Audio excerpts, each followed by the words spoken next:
할렐루야. 열왕기와 함께하는 인생평가 10번째입니다. 여러분 모두를 주님의 이름으로 사랑하고 축복합니다. 하나님 말씀 보도록 하겠습니다. 열왕기상 9장 4절, 내가 만일 내 아버지 다윗이 행함같이 마음을 온전히 하고 바르게 하여 내 앞에서 행하며 내가 네게 명령한 대로 온갖 일에 순종하여 내 법도와 율례를 지키면 내가 내 아버지 다윗에게 말하기를 이스라엘의 왕 위에 오를 사람이 내게서 끊어지지 아니하리라 한 대로 내 이스라엘의 왕위를 영원히 견고하게 하려니와. 아멘. 오늘은 응답과 경고라고 한 주제로 말씀 같이 나누도록 하겠습니다. 솔로몬의 기도에 하나님께서 하늘에서 불로 응답하심으로 그곳에 하나님의 영광이 가득하였습니다. 역대하 7장 1절, 솔로몬이 기도를 마침에 불이 하늘로에서부터 내려와서 그 번제물과 제물들을 사르고 여호와의 영광이 그 성전에 가득하니. 하나님의 영광이 임재해야 진정한 성전이 되는 것이죠. 사람들이 아무리 잘 만들고 준비를 하여도 하나님의 영광이 머물지 아니하면, 주님이 함께하지 아니하면 아무런 의미가 없습니다. 솔로몬의 기도를 하나님이 응답하셨다라고 하는 것은 하나님이 그곳을 지상에 하나님의 처소로 삼으신다라고 하는 것이죠. 2절에 여호와의 영광이 여호와의 전에 가득함으로, 여호와의 전에는 여호와의 영광이 있어야 돼요. 하나님의 성전에는 하나님의 영광이 있어야 됩니다. 오늘 우리는 다 하나님의 성전인데 내 안에 하나님의 영광이 있는지를 늘 생각할 수 있는 그런 마음이 있어야 돼요. 그래서 부족하지만 다시 주님 내 안에 머무시기를 원합니다. 나와 함께하기를 원하면서 내 안에 허물들을, 죄들을, 또 쓰레기들을 또 주님 앞에 다시 정결케 하고 성전을 청결케 하면서 주님의 영광을 바라보고 살아갈 수 있도록 그렇게 늘 주의 성전된 삶을 다짐하고 살아가는 것이 지혜롭습니다. 제사장들이 여호와의 전으로 능히 들어가지 못하였고, 하나님의 전 성전에는 하나님이 함께 계신 것이죠. 성전 봉헌은 오직 하나님을 위하여, 그리고 하나님의 것이 되는 신정국가의 표현입니다. 하나님이 다스리는 나라죠. 주님께 성전을 그렇게 봉헌하는 것은 혼신을 다짐하는 날이고, 온 백성에게 기쁨과 감사와 찬양이 있었습니다.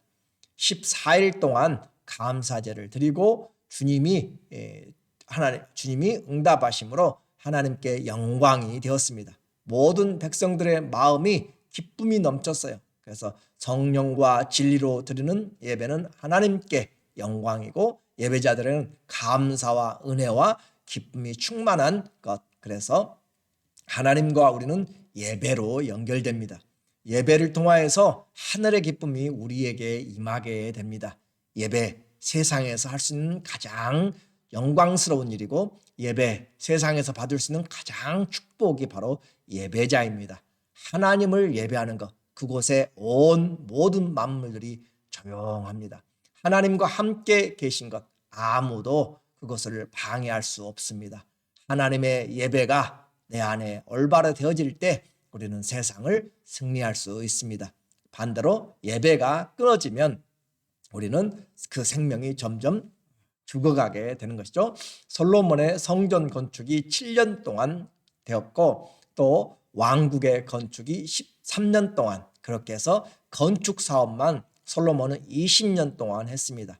그리고 하나님이 다시 나타나셨어요. 9장 2절 1절입니다. 솔로몬이 여호와의 성전과 왕궁 건축하기를 마치며 자기가 이루기를 원했던 모든 것을 마친 때, 2절, 여호와께서 전에 기브온에서 나타나신 같이 다시 솔로몬에게 나타나사, 솔로몬이 성전을 7년 동안 마쳤고 왕궁을 13년 동안 했다고 했습니다. 그러니까 20년 동안의 건축을 다 마친 후에 여호와께서 전에 기브온에서 솔로몬이 처음 왕이 올랐을 때 기브온에서 나타나심 같이 다시 솔로몬에게 나타나사, 하나님이 나타나심은 영광입니다.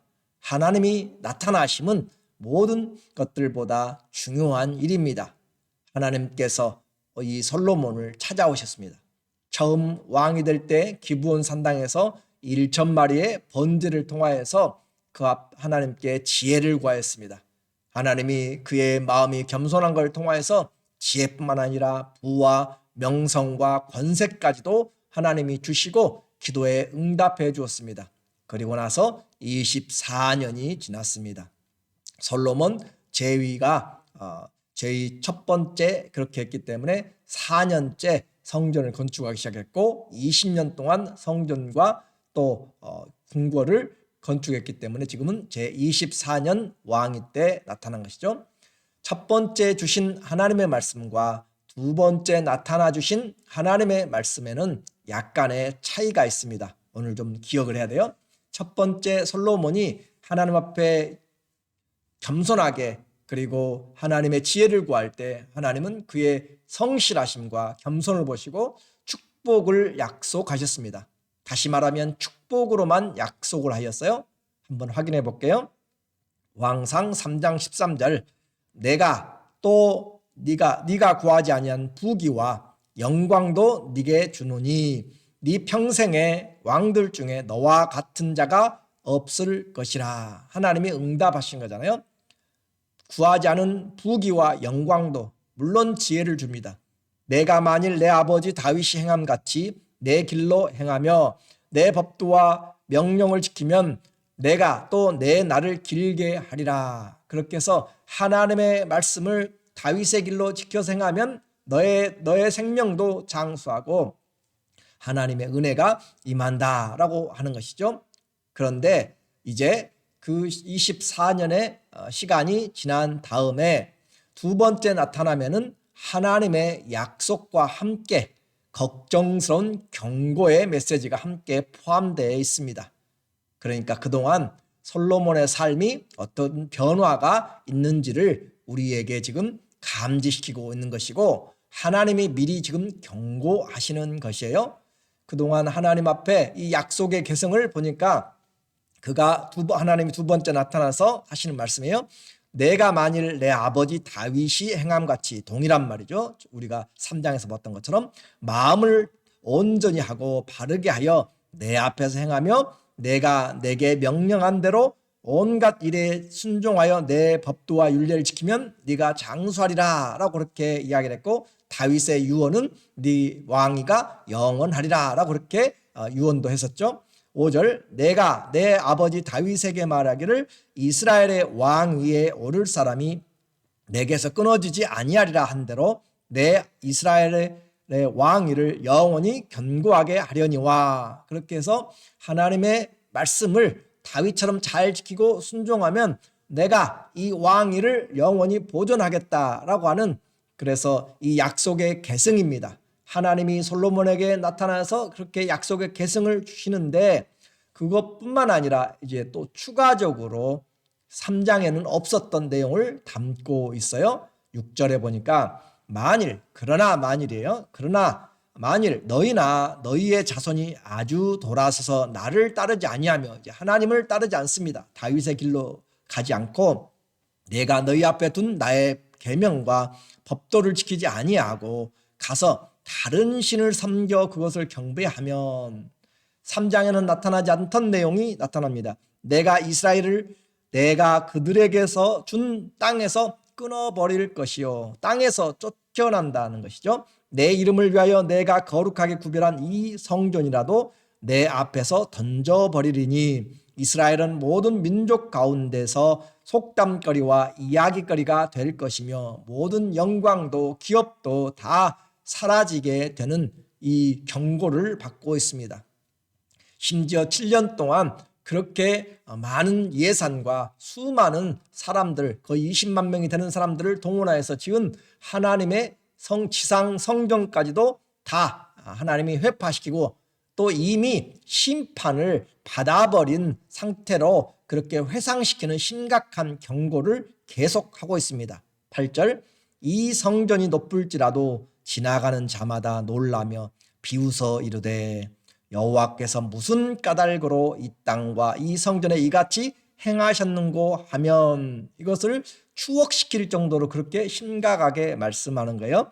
대답하기를 그들이 그들의 조상들을 애굽 땅에서 인도하여 내신 그들의 하나님 여호와를 버리고 다른 신을 따라가서 그를 경배하며 섬김으로 여호와께서 이 모든 재앙을 그들에게 내리심이라 하리라 하셨더라. 하나님의 약속이 축복뿐만 아니라 경고로 같이 주어지고 있습니다. 두 번째 나타났을 때 하나님이 주신 말씀이에요. 하나님은 우리의 경배를 못 받아서 목매는 분이 아니십니다. 성전이 성전되지 못할 때 하나님이 하실 일을 미리 경고하시고 계시는 것이에요. 아니, 이미 어느 정도 지금 솔로몬의 상태가, 영적인 상태가 문제가 있음을 주님이 아시고 힘들어하는 내용을 지금 표현을 하고 계신 것이죠. 우리는 초심으로 돌아가는 것 얼마나 힘든지 모릅니다. 배고플 때와 배부를 때 완전히 달라지는 것이죠.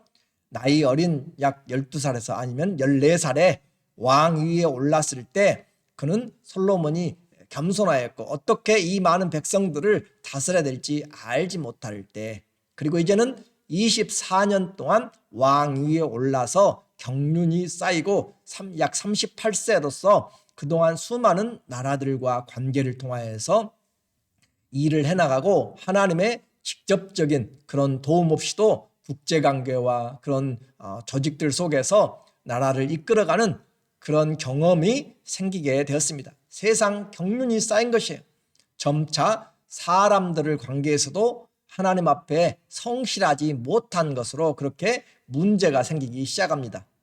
히람과는 좋은 관계였어요. 그곳에서 또 기술자도 받고 재력도 받고 조공도 받고 여러 가지를 했습니다. 그런데 시간이 지나감에 따라서 왕궁을 20년 지어가면서 그 히람과의 관계도 틀어지기 시작했어요. 불성실하게 함으로써, 그리고 받은 노력의 그 제공에 대해서 합당한 대가를 지불하지 않은 것이죠. 그래서 불만이 쌓이게 되었습니다. 12절에 히람이 두로에서 와서 솔로몬이 자기에게 준 성읍들을 보고 눈에 들지 아니하여 솔로몬이 갈릴리 지역에 20개의 성을 주었습니다. 그런데 이르기를 내 형제여, 히람이 솔로몬에게 하는 말입니다. 내게 준 이 성읍들이 이러한가 하고 이름을 가브리라 하니 쓸모없는 땅, 그 말이에요. 하였으니 그 이름이 오늘까지 있느니라. 성은 성인데 쓸모가 없습니다. 옥토가 아닙니다. 그냥 버려진 성들 같은 그것을 솔로몬이 대가로 주니까 이 히람 왕이 완전히 마음이 변하게 된 것이, 신뢰가 끊어지게 되었습니다. 받을 때 합당한 주고받는 것들을 통하여서 신뢰가 쌓여야 되는데 그렇지 않음으로써 원망을 받게 되는 성도들이 우리가 조심해야 될 것이죠. 내가 처음에는 신뢰가 좋았는데 점점 내가 부하게 되고 형편이 풀리게 될 때 나보다 약자에게 오히려 섬기는 것이 아니라 내 위치를 더 갑의 위치로 그렇게 하려고 하면 안 되는 것을 우리에게 말하죠. 경제적으로도 번영되고 국력도 왕성해졌는데 하나님 보시기에는 솔로몬이 지금 위험한 외주를 타는 것 같은 위험한 상태로 지금 바뀌어가고 있을 때 하나님이 두 번째 지금 나타나신 것입니다. 그래서 나타나신 것은 얼마나 감사한지 몰라요. 하나님이 사랑하기 때문에 나타난 것이죠. 그래서 어떻게 보면 강력한 하나님의 경고이고, 또 한편으로 보면은 지금 가는 이 길을 멈춰야 하나님이 주신 영원한 왕위를 계승한다고 하는 사랑의 약속을 가지고 하나님이 지금 솔로몬을 설득하고 있는 내용입니다. 하나님은 눈에 잘 보이지 않습니다. 그런데 지금 솔로몬의 정치의 상황에서, 국방의 상황에서, 경제의 상황에서 여러 부분에서 물질이 또 국력이 눈에 잡히고 있습니다. 14절 히람이 금 120달란트를 왕에게 보내었더라. 그들이 오빌에 이르러 거기서 금 420달란트를 얻고 솔로몬 왕에게로 가져왔더라. 금 500, 이제 이들은 금 540달란트잖아요. 약 20톤입니다. 그래서 그런데 이제 우리가 보게 될 것인데 솔로몬에게 매년마다 666달란트라고 하는 어마어마한 금들이 매년마다 징수로 들어왔어요. 금만 들어온 것이 아니죠.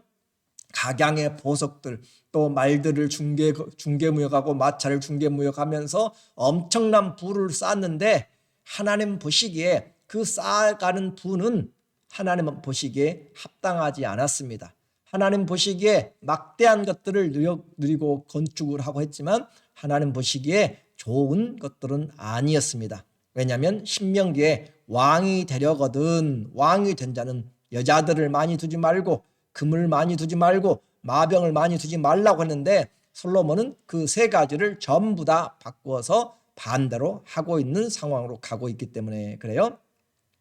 이와 같이 우리가 금이 540달란트 하니까 잘 이해가 되지 않고 와닿았는데 금 1톤은 약 400억이라고 그렇게 이야기를 해요. 계산은 여러분이 한번 생각해 보시고 하나님과 물질을 함께 섬길 수가 없습니다. 이제 두 번째 나타난 하나님의 경고, 아니 하나님의 사랑, 솔로몬은 어떻게 할 것인가? 하나님의 나타나심이 그에게 인생을 바꾸는 다시 출발하는 계기가 될 것인가? 아니면 하나님이 이제 더 이상 안중에도 없는 그런 무시되는 그런 분으로 바꿔질 것인가? 솔로몬은 결정을 해야 됩니다. 그런데 9장에서 솔로몬의 믿음의 반응은 나타나지 않고 담담하게 솔로몬의 불성실함과 국방의 강화를 위한 성들을 건축하고 또 병거성을 건축하는 것들을 우리에게 보여주고 있습니다. 9장 17절 솔로몬이 게셀과 성이에요. 게셀 성과 함께 베도론을 건축하고 또 바알락과 저 유프라테스 강 그 앞쪽까지 이제 올라가는 거죠. 그 땅에 들에 있는 다드몰과 자기에게 있는 모든 국고성과 병거성들과 마병의 성들을 건축하고 솔로몬이 또 예루살렘과 레바논과 그가 다스리는 온 땅에 건축하고자 하던 것을 다 건축하였는데 어마어마한 건축 사업을 하고 있는 것을 우리에게 보여주고 있습니다. 말과 병거성들을 통하여서 저 북에서부터 남까지 하나님 앞에서 그는 강대한 것을 지금 나타내주고 있는 것이죠. 하나님의 걱정이 오늘 우리에게 보입니다. 솔로몬의 그런 외도가 우리 눈에 지금 나타나기 시작합니다. 그래서 성경은 우리 독자들에게 이것을 지금 보고 읽으면서 깨달을도록 사실을 그대로 기록해주고 있습니다. 믿음의 중반기, 인생의 중반기 너무 중요합니다. 열심히 살아오신 여러분 너무너무 수고하셨고 여기까지 인도하신 하나님 너무 감사합니다. 이제 우리의 이 인생의 중반기 또 종반기를 어떻게 하느냐 정말로 중요한 것이죠. 처음부터 끝까지 마치시는 그 주님을 바라보면 우리는 승리할 수가 있습니다. 그러나 그 주님을 놓쳐버리고 내 눈앞에 보이는 현실적인 나의 유익들로 욕심들로 세상의 자랑으로 바꾸어지면 둯대가 흐려지게 됩니다. 다윗도 왕위가 안정되었을 때 성에 남아서 전쟁 중에도 성에 남아서 밧세바와의 그 사건은 그의 인생의 치명적인 그런 영적인 다운으로 내려가게 되었습니다. 그리고 그의 솔로몬의 왕위 24년에 솔로몬이 제2왕위에 40년간 있었는데 이제 중반이 넘어가는 그때에 왠지 불안하게 지금 위기감을 우리에게 전해주고 있습니다. 솔로몬의 문제가 아닙니다. 다윗의 문제가 아니라 바로 오늘 저와 여러분들의 신앙의 중반기 그리고 종반기는 어떻게 진행되고 있는지 오늘 하나님의 말씀에 기도의 응답과 경고로 우리가 드려야 될 것 같습니다. 우리가 드리는 예배는 진실합니까? 예배의 행위, 믿음의 행위가 장식이 아니라 정말로 주님 앞에 믿음이 내 세상을 이기고 믿음이 나를 살리고 하나님이 나의 힘인지 오늘 다시 한번 확인해야 됩니다. 하나님 앞에서 나는 믿음으로 살아가려고 하는 사람인가? 자신과 하나님만 압니다. 부끄러운 고백입니다. 자신과 하나님만 아는 우리의 신앙에서 다시 주님이 솔로몬에게 찾아오신 것은 그를 책망하는 것뿐만 아니라 다시 세워주기 위한 것입니다. 지금 말씀이 들려질 때, 예레미야에게 갇혀 있어도 말씀이 들려질 때 회개할 기회가 있는 것처럼 오늘 다시 돌아오기를 원합니다. 하나님의 기도에 응답하심이 우리에게 경고가 아니라 축복으로, 소망의 약속으로 가득 차서 다시 주님과 동행하는 그런 하나님과의 교제가 풍성하시기를 예수님의 이름으로 축원합니다. 아멘. 기도하겠습니다. 하나님 아버지, 힘들고 어려운 과정들을 지나가고 있습니다. 우리에게 기도의 응답이 왔을 때, 우리에게 삶이 안정되었을 때, 먹고 사는 일이 큰 문제가 없을 때, 주님, 우리의 중반기와 인생의 종반을 잘 살아가도록, 믿음 안에서 하나님을 이전보다 더 사랑하도록, 바울은 이전과 같이 이제도 온전히 담대어 살든지 죽든지 내 몸에서 그리스도가 존귀케 되기를 원하는, 사나 죽으나 우리가 그리스도의 것이라고, 그렇게 살든지 죽어도 그리스도가 유익하게 되는 것을 기도하고 있습니다.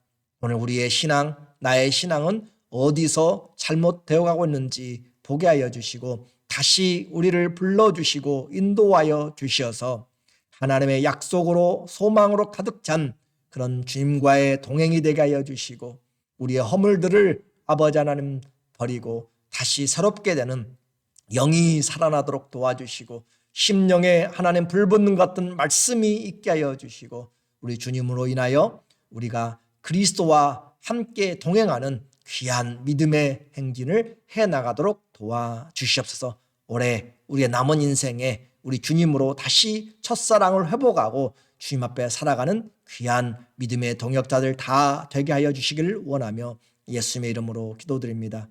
아멘. 말씀이 들려질 때 기회입니다.